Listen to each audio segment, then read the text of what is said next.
Assalamu alaikum and a very good morning to my lecturers and panelists. My name is Kultum Fuad Taib and I will be presenting our studio for this semester. In this presentation, I'm going to tackle three projects. Project 1, 2 as well as 3. At the beginning of this semester, we had the opportunity to visit the east coast of Malaysia, Terengganu, and see the site of Pura Tanjung Sabtu. We had to dig deeper, do a site analysis, and learn the crafts and culture found there. And that will be our first project, which was to select one craft and focus with it for the rest of the semester. My chosen craft was the wayang kulit. Among all that existed there, this is the one that most fascinated me. And the next step was for me to represent my visionary of this craft and art understanding via like drawings or models. I began to study I began to study the puppet thoroughly, and this is what you would see in my sketchbook. I had how it was made, I had how the patterns were made with and derived, and lastly, I came up with keywords which resulted me to project this as my model and this as my understanding to the craft. For the project 2, using the design language and keywords derived from the project 1, we had to create an architectural skin that would be used further in the project 3 as well. I decided and opted for me to have my skin to be dynamic facade and act as a shading device, especially being in the tropical area. With the keywords, reasons why I wanted to make it dynamic is because of the movement. The puppets have the hinges and the lock kind of movement. And with that, my skin would close up into a triangular kind of pattern, which is a shape that is derived from the garments. And once my skin closes up completely, it forms this kind of shape, which is formed based on the clothing and the garments that are found in most of the good and evil, making it a uniform kind of shape. And layering lastly for me to give a playful ambience of the interior where my shapes would give a kind of shadow casting once it's hit by the sun, just like how the play usually does with a light white screen as well as a puppet. My case study, the Al Bahr Tower in Abu Dhabi, UAE, and my construction process was just putting the aluminium slits together and hitting them, punching them in with a rivet nut and getting the shape that's based on the garment. And this is my environmental analysis. Having my technical drawings here, the materiality, which is wood and glass, to weave into the site, and as well as my perspectives where people could actually incorporate themselves and use the shapes and the movements, making them feel like the puppeteer, like the dalang. This is my skin detail, my construction detail, and once again giving you the view of my sketchbook, how I came up with the shapes, playing, dissecting all the garments, taking different, pasting them in my sketchbook, cutting it out, and lastly, I came up with the shape and formed the construction process. For the project 3, which is our main project now, is where we focused after learning about the craft and understanding it. We had to find a way to revive it. We had to understand why the culture was gradually being lost, and we needed to bring life back into the abandoned site, which has a lot of traditional meaning and historical value. So this is our site area where it's the proposed site. It's this in Terengganu, Pura Tanjung Sabtu, where there is a mosque, there's an airport, and it's beautifully surrounded by a river called the Sungai Nerus. Then the site issues and opportunities that I found is I decided to make a educational cultural center based on the fact that this area lacks a community and educational center. This would give me the opportunity to tackle this issue and kill two birds with one stone. Design a cultural center to revive the art as well as bring life back to the site. The issues for me to begin to understand how I could help and get to the goal of my project is to find why is the craft dying. Well, wayang kulit is dying because of the emergence of modern media that the generation right now don't understand to the folklores, because they find it superstitious, they're ignorant about it, and it's like very, very old. They have no interest. Ways that it could be done for it to get more better is to use national languages for people, both local and the international, to understand, and change those story plots into current generations. For example, the gallery in KL Fusion, they have this wayang kulit formed in DC and Marvel kind of patterns, and a lot of people visit them. So the target users are young adults and children, so that they can learn about the art and have interest with it, because this generation does not have the education and see how much fun it is to actually make it, play the music that's following by it, the gamelan. And of course, the tourists, locals, international, but mostly the locals in the area, because they know about it, they can make it travel far and educate people. The design strategy is to have classes to educate about the art workshop, so people could be able to produce it in more quantities, because not much is produced of the puppets themselves. A theater where they can portray the show, a gallery for them to exhibit their works made in the workshop, in the craft class, and lastly a cafe was added just because the area lacked a place where you could easily get necessities like food.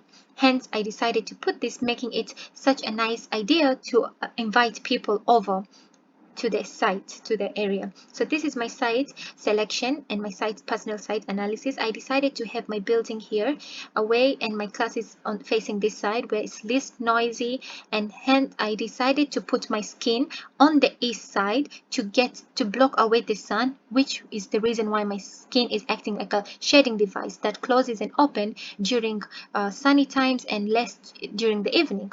And the views to face the river and as well as the courtyard, and prevent all openings from here. I did conception models based on sun path for me to understand which sides are going to be used for the openings and which sides I'm going to open up mostly for better views, and as well as circulation, which side I want people. Hence, that's why my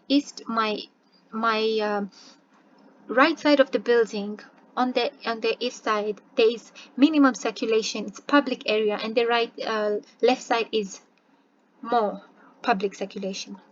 So how I got up my concept is basically how the show itself is produced. As you can see on the picture here, we have a screen, we have the artist and the audience.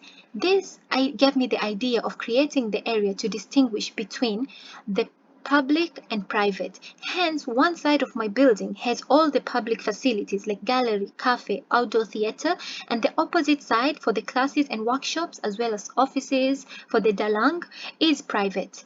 This is how it will be formed. Having all the side is the artist, the private side, and this side is the audience, the public side. But I didn't want to leave the journey of me dissecting my puppets' garments. I decided to use that to actually, from the pleats, which is found in all kind of wayang kulit puppets, to make sure to weave the original building to the extension building using the corridors with this kind of flowy pattern. This is my spatial diagram where I have my private area, my public area, and all selected based on my keywords.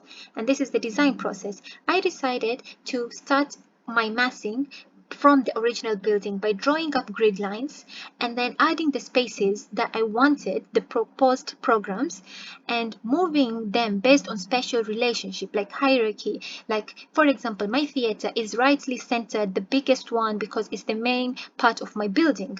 And as well as I decided to follow rotate them based on the configuration and the path configuration and building view based on what I want them to see, the river as well as the courtyard. And this is how I made up a massing model for me to come up with the form of my building, as well as use the grid lines to explain more. Once again, just like the other projects, I had to go through my sketchbook, made a lot of changes. This is all different kind of bubble diagrams evolving, how I decided to have my circulations, how I decided to incorporate personal individual items that I made in 3D. For example, the gamelan, music instruments, the theater screen, everything customized. And a further attraction, which is I decided, since because I want to emphasize on the concept of private and public. My private area has these large walls. I didn't want to just leave them as large walls that are blocking a view. I wanted to give them an attraction. Hence, based on the gallery that is found in Singapore, the Indian heritage, it's my president studies and gave me the idea of how these mural walls could tell a story and communicate, educate, and attract people into the building. As you can see here, this is my president studies. It's in Singapore. They also have it's a cultural center for the Tamils, where they have different kinds of plots. After every 3 to 6 months, they change the canvas on the wall and gives a different idea of what is in the gallery, what shows are being portrayed, and this makes them attracted even before they come inside. And this is my site plan with my buildings arranged again, private and public. Then this is my ground floor plan, where this is the entrance. You walk on the ground floor to reach the cafe area. I added a plantation because of the kitchen to directly make, since this area has really fertile soil, it would be a good idea for me to provide food on inside here instead of going to buy. And then I have my theater class, and the upper building I have my galleries, music classrooms, my workshop where they go with the chemical area to wash the skins, and all that drying area. Then they take into the craft and are designed. Then this is the music class to learn the special Wayang Kulit Gamelan music. And we have the Surau souvenir shop where they can buy stuff from the gallery or whatever is made from the craft class. And this is my elevation. On the north elevation, or in my gallery, having these projectors here, they have this wall, so anyone from the north elevation from outside can see these puppets being shadow casted, and gives them an attraction and want to go inside the gallery. This is my south elevation, where is the main entrance of the building. This is my east elevation, where I incorporated my skin, and this is my west elevation. I decided to have the music class for children, and this is how my art is actually in the gallery being. It's hanged, and projectors projecting, playing the whole more. It's kind of like a modernized way of instead of instead of just putting a puppet, it's showing using the shadow casting and how it actually is. And these are the walls that I talked about, the mural walls, the privacy walls. And it's shown well in my section where I have my theater, I have my audience sitting here, and this is my section BB, again showing you the walls that people from outside can see, get attracted, be educated, and even know what kind of show is being run into this building this season, perhaps. And then this is my theater, where I decided, unlike other kind of shows where the cultural centers where the stage is being covered, mine could actually be seen behind the scene from up. Everyone could see what the gamelan and all them, what are they're doing, and interested, they can come and sit here and watch the show as an audience. This is my sectional detail, showing the back of my theater with the whole projections here from the gallery, my screen, my walls.